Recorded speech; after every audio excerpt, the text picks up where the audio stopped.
Hello, my name is Melanie Dieterlen, and today I will be talking about nanoscale THz spectroscopy of electrically gated graphene nanoribbons.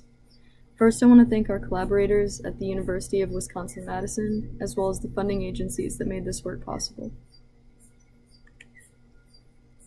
One of the main goals of Levy Lab is to create and utilize molecular-scale nonlinear optical spectroscopy to probe and manipulate the optical and electrical properties of individual molecules and particles.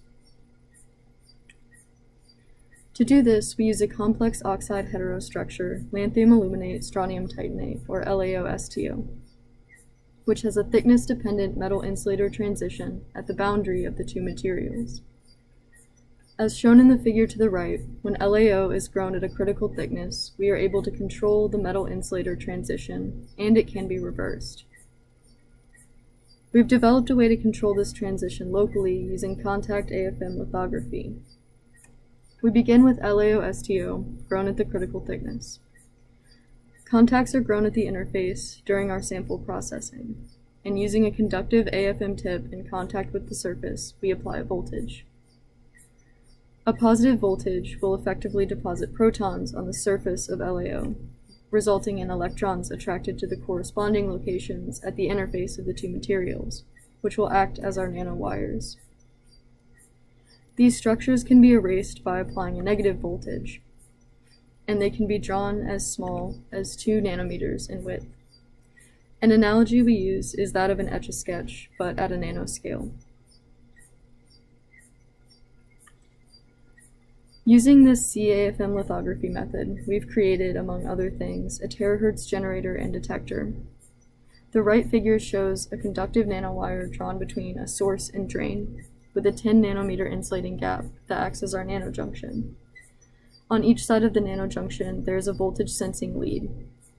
To the left, we see that we can measure the photovoltage generated at the nanojunction under ultrafast terahertz illumination by creating a DC bias from source to drain and measuring delta V as a function of time delay tau. We generate and detect terahertz emission by a third-order nonlinear process, which STO has a strong susceptibility to. The process is shown here from left to right. On the far left, we see a DC field that's applied across the junction. It's highly confined in space. And in the middle, we see a femtosecond optical field, which is highly confined in time. Both of these together result in a nonlinear polarization as a function of difference of frequency of optical fields. This is highly confined in both space and time. This is a figure of our experimental setup for a time domain spectroscopy. Ultrafast pulses leave our THz Sapphire oscillator, and the spectrum is shown in the bottom left corner. The pulses then enter our home-built pulse shaper and our home-built Michelson interferometer. There is a delay line in one arm, creating a time delay tau between the pulses from the upper and back arm. And we've made an update so that this can be put into either the upper or back arm. The light is then focused on our nanojunction. And as I said before, there will be a DC bias from source to drain, and we measure the generated photovoltage as a function of time delay.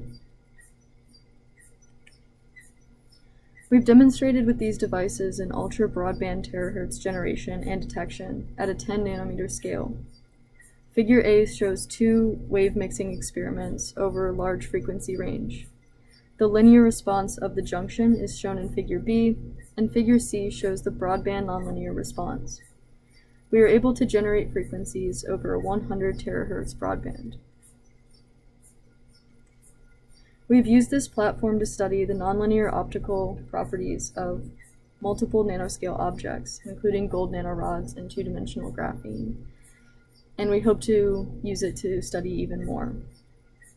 I will be focusing mainly on graphene nanoribbons, but first I want to show some results from our 2D graphene experiments. On the left, we see a typical time delay signal versus amplitude for our response with 2-dimensional graphene sample. If we look to the right, we can see the corresponding power spectra. We see 3 spikes, the difference frequency generated response, the linear response at input frequency from our junction, and a sub-frequency generated response. Now I want to switch over to graphene nanoribbons and show our deposition process. So we begin with the GNRs in an inkwell, and we scan in contact mode to dirty the tip with graphene nanoribbons. We can then move in our desired sample and scan again to deposit these clusters of nanoribbons onto our sample.